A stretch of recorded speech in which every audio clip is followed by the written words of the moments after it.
Brian, and this is my love of music. What I like to do here is review albums. I like to respond to songs. I like to discuss music in general. And my favorite thing that I like to do is rebuild albums.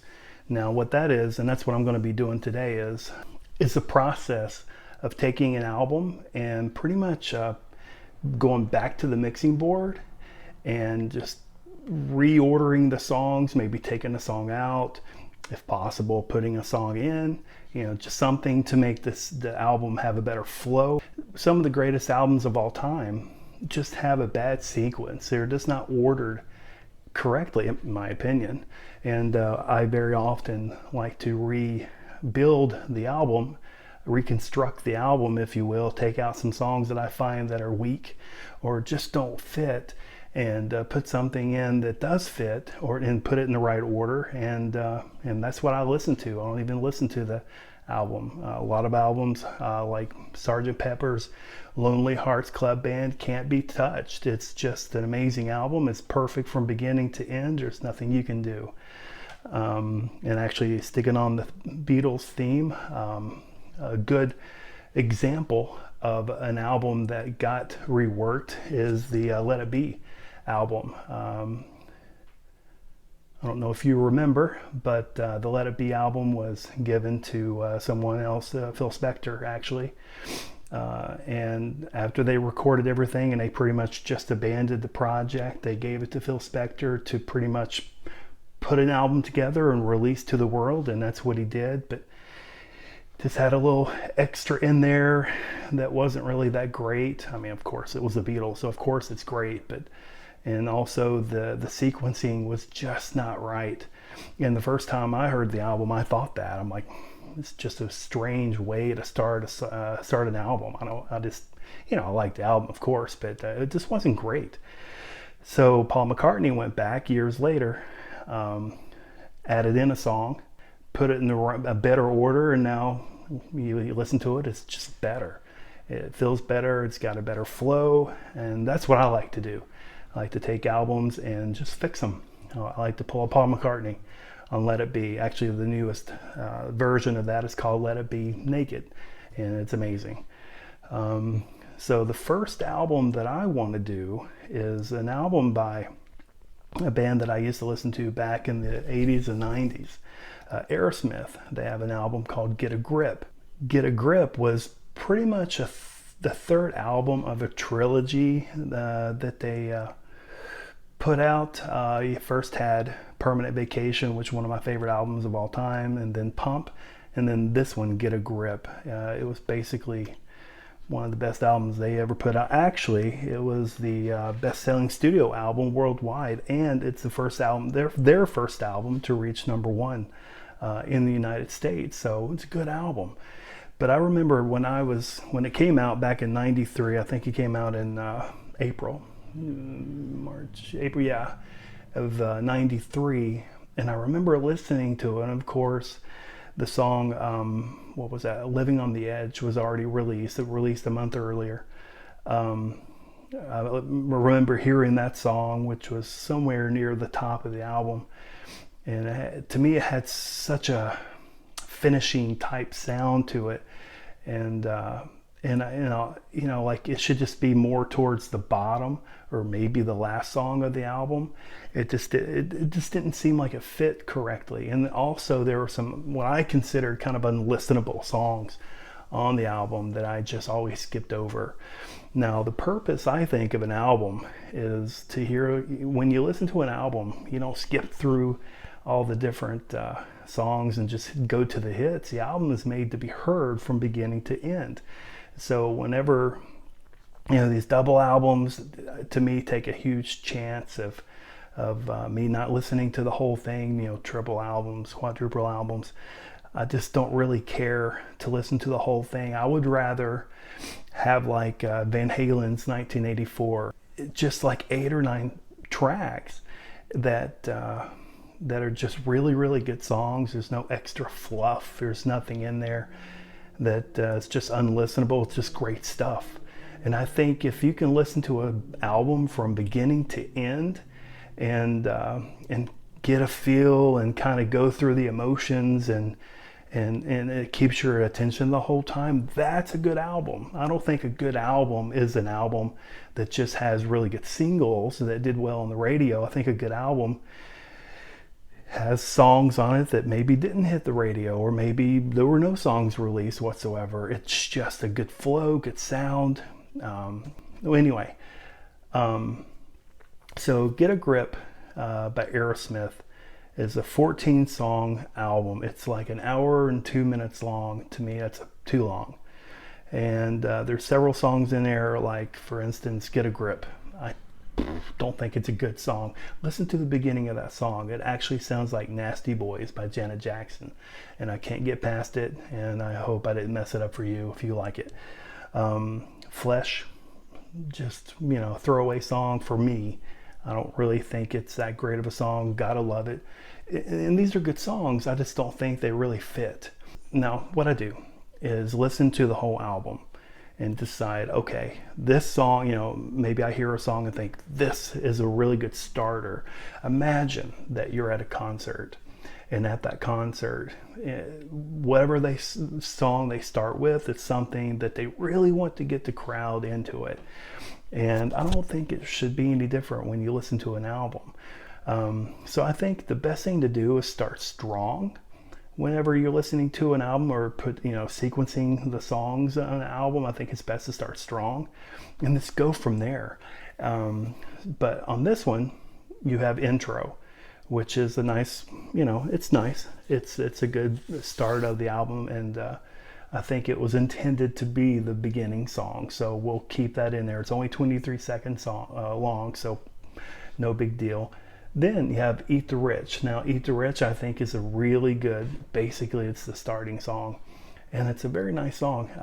I think it starts the album off really well, and gives it a good feel. You have a good idea of what they're trying to do there, so let's do that. Now, like I said, Get a Grip. Don't like Get a Grip. I know that's the name of the album, but I don't like it. I think it's a really bad album cover. Actually, I read where it may be one of the worst album covers of all time, and it actually got a lot of flack because of the piercing, which is not even real on the udder there of the cow, but it's just a bad. If I could redesign it and call this album something else, I would. But so we have intro, we have Eat the Rich, and then we're just going to skip Get a Grip. Now, what I liked is if you go down to Walk On Down, that song is has the lead vocal of Joe Perry. And it's a really good song, and I want it on the album, and I think it's really good, and I like it. And I think it's good enough to put as the second song as the 2 of the 1-2 punch. So I'm going to go ahead and do that. Now, I like this because, again, referencing Sgt. Pepper's, after the main song, Sgt. Pepper's Lonely Hearts Club Band, then they had Ringo Starr singing with a little help from my friends. And it's like, wow. I mean, it's a solid song. And it's like, not only are we going to start this best album of all time with with the theme song of the album, but we're the 1-2 punch is going to be Ringo Starr. So let's do that here. Joe Perry, Walk On Down. I think it's a really good way to start the album. So we have our intro, we have Eat the Rich, and we have now Walk On Down. So now I think is a good time for a single. So my favorite one here that really fits, I think, is Crying. I don't just pick songs I like and put them where they, I don't randomly just throw songs wherever. I listen to the songs and I kind of get an idea of the feel, the flow, and then I just try to go, okay, where does my ears want to go next? What am I ready for now? And so when Crying comes on after Walk On Down, it works for me. So I think that's a good way of going after that, or of doing that. Now, Crying was released later on, I think around October. So after Crying, it's a slow song. It's not real slow, but it's pretty much changed the pace from Eat the Rich and Walk On Down. So we have Crying after that. So I think the best thing to do now is, and I'll tell you, the song actually has a backing vocal of Lenny Kravitz, and I never knew it. And Lenny Kravitz is one of my favorite artists of all time. He's amazing. It's, again, I like the change of pace. Sometimes I do like to put two similar songs back to back, depending on what I have left. But on this album, there's a lot of slow ballads. So the best thing to do is, maybe go slow and then something faster pace, and maybe go back to a ballad, then something faster pace, to something to go back and forth and just keep your attention. I think that matters. So as of right now, we have Intro, Eat the Rich, Walk On Down, Crying, and Line Up. And we still have a lot of songs left. So let's, at this point, put in another great song called Crazy. Now, the beauty of Crazy, coming after Line Up, is when you listen to it, it's a beautiful transition. Now, I'll go back to that. I listen to the beginning of a song, and then I listen to the end of the song. And then once I'm done listening to the end of the song, I'll go listen to the remaining songs that I've not added to the playlist. And I try to transition as seamlessly and as perfect as possible. This is one that was just kind of screaming to be done. So you'll notice when you go from Line Up to Crazy, listen to that, pay attention to, and let me know, comment below and let me know if that's a good transition, if you like that or not. I do. It's one of my favorite transitions of the whole album. So anyway, Crazy, it was released in May. It was one of their biggest hits. It was a really good song. So at this point, we're at song number 6, give or take, Intro, and we already have 2 big hits. Actually, they did release Eat the Rich. They released that one in April, the same month that the album came out. I don't think it did so good, but it's a really good song and a very good intro. But anyway, so we have Intro, Eat the Rich, Walk On Down, Crying, Line Up, and then Crazy. Now for the next song, not my favorite, and actually my first go or run through of this album, I didn't include this song. But then I did a little research and saw that there was a lot of backing and interest in the song, so I went ahead and threw it in there. And actually, this is a good place to put it, and that is going to be Beaver. Another fast-paced, faster-paced song. It's a very good song, and understand that all the songs that I'm deciding not to put in or thought about not putting in, it's not because I don't like them. It's just because I didn't think it worked, and I wanted to condense this album. I wanted to go from over an hour, to something more like 40 minutes. It just, albums don't need to be long. They don't keep your attention. I mean, if you want to hear the singles, just boom, boom, boom, go through and listen to your singles and be done with it. But if you want to hear the album, you don't want to be there for over an hour. Nobody has that kind of time. And listen to the album. If you can put it on in the background and listen to the album all the way through, but are you really paying attention to it? Probably not. So anyway, now we got Fever in there.